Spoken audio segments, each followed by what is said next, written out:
और सबसे पहले देखिए पीटीआई की बात करेंगे, जिसके 99 उम्मीदवार जीते हैं।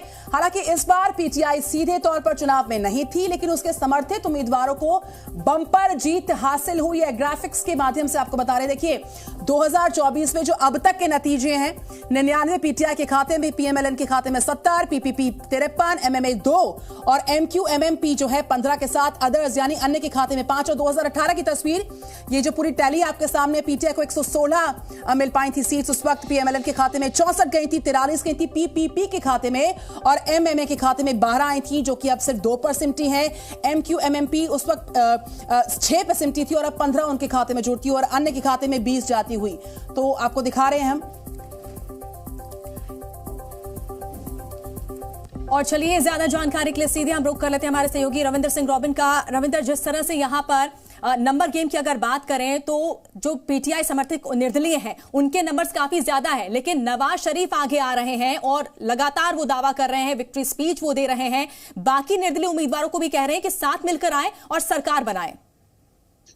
देखिए, ये 99 जो फिगर है निर्दलीयों की, ये क्लेम किया जा रहा है कि सारे पीटीआई के हैं। ऐसा नहीं, जो वहां पे मेरे एक्सपर्ट्स हैं वो बता रहे हैं कि ऐसा नहीं है, सभी लोग उसके पीटीआई के हैं। लेकिन पीटीआई के लोग क्लेम करते हैं कि उनके 87 के करीब जो कैंडिडेट्स हैं वो उनके हैं, लेकिन वो कितनी देर उनके साथ रहते हैं ये बहुत देखने वाली बात होगी। अगले 3 दिन का समय है उनके पास, जिसमें उन्होंने ये तय करना है कि उन्होंने किस पार्टी के साथ रहना है या उन्होंने आजाद रहना है। तो ये अगले 3 दिन में पोचिंग में कौन सी पार्टी किसको ले जा पाती है ये मैटर करेगा। लेकिन इसमें सरकार बनाने को लेकर नवाज शरीफ के भाई शहबाज शरीफ और जरदारी, इनकी आपस में बैठक कल रात को लाहौर में हो चुकी है। नवाज शरीफ ने अपने भाई को मैंडेट दिया है कि वो फर्दर गवर्नमेंट बनाने के लिए, कोalition गवर्नमेंट बनाने के लिए जरदारी से बात करें, या और जो इक्का दुक्की पार्टी है जिन्होंने 2 सीट या 5 सीट या 1 सीट ली है, उनसे जोड़ तोड़ करके बनाए जाए। लेकिन अगर आपको याद हो कि इलेक्शन वाले दिन में नवाज शरीफ का ये कहना था कि वो अपील कर रहे थे कि एक सिंगल पार्टी आनी चाहिए, वो अपनी पार्टी से मुखातिब थे, लेकिन वो नहीं हो पाया। तो इस वक्त जोड़ तोड़ करके किसी भी तरीके से सरकार बनानी है, यही उनकी मंशा है, यही इरादा है।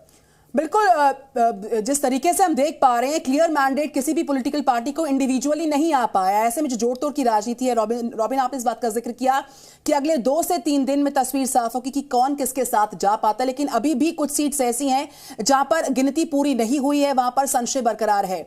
जो क्लियर पिक्चर है हम कितनी देर में देख पाएंगे, रविंद्र सिंह रॉबिन? जो तय समय था वो तो इलेक्शन के से कुछ घंटे बाद होना था। नवाज शरीफ ने जिक्र किया कि वो न्यूक्लियर कंट्री बन चुके हैं, उनके दौर में बना था, लेकिन वो इलेक्शन प्रोसेस के गिनती में कभी इंटरनेट को दोषी ठहराते हैं या किसी और चीज को। गिनती अभी नहीं पूरी हो रही, लेकिन गिनती में कहीं ना कहीं धांधली जरूर नजर आई। देखिए, नवाज शरीफ की जो पहले फॉर्म 47 में कुछ और था, सरकार ने, जो इलेक्शन कमीशन ने फॉर्म 47 हटा दिया, अब नया फॉर्म 47 पेश किया। पहले और उसमें दोनों में भी अंतर बहुत है। पहले नवाज शरीफ कुछ वोटों से जीत रहे थे, अब एकदम से उनकी गिनती बढ़ा दी गई। तो वहां पे इलेक्शन कमीशन में कहीं ना कहीं पे कोई देरी किन्हीं कारणों के कारण की जा रही है, ये लोगों को समझ आता है। बिल्कुल, उसमें टाइम यही देखा जा सकता है कि कौन कितने जोड़ तोड़ में आगे निकल सकता है। शायद उसका इंतजार हो रहा है, जैसे वो होता है तो गिनती भी पूरी हो जाएगी। बिल्कुल रविंदर, देरी यहां पर हुई है, चाहे चुनाव में भी देरी हुई है क्योंकि निश्चित समय में चुनाव नहीं हुए, और वही नतीजों में भी यही हो रहा है कि नतीजे आने में भी देरी हो रही है। लेकिन पिछले अगर चुनाव की बात करें तो पिछले बार देखिए स्थिति बिल्कुल उलट थी। इमरान खान के साथ सेना खड़ी हुई थी, इस बार बिल्कुल उलट है। अब सेना के पास भी कोई ऑप्शन नहीं है, नवाज शरीफ का साथ उन्हें देना है। क्या लगता है नवाज शरीफ के लिए कितनी मुश्किलें या कितनी चुनौती आगे हो सकती है? पाकिस्तान को जो लोग समझते हैं, मेरी उन लोगों से बात हुई तो उनका ये कहना था कि जो फौज है वो अभी भी सर्वे सर्वा है। ये नहीं है कि फौज के पास नहीं, अभी भी जो कुछ हो रहा है तो उसके पीछे भी फौज बताई जा रही है। अब ये अगर आप, हमारे पास विजुअल है जो कई बार हमने 2 दिन में दिखाए हैं जी टीवी पर, किस तरीके से फौज ने इंटरवेन किया बूथ के अंदर, किस तरीके से अपने मर्जी से वोटें डलवाई। फौज पहले इमरान खान के साथ थी और फौज ही नवाज शरीफ को लेके आई।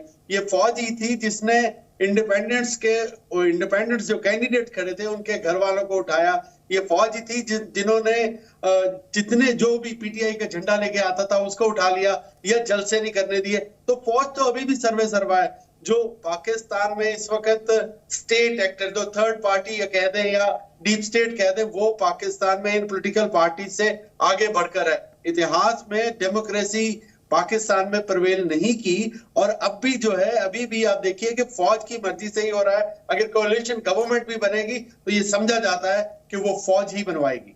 बिल्कुल, इमरान खान समर्थित जितने भी निर्दलीय उम्मीदवार हैं उनके पास रविंद्र सिंह रॉबिन कौन कौन से ऑप्शंस इस वक्त आप देख पा रहे हैं?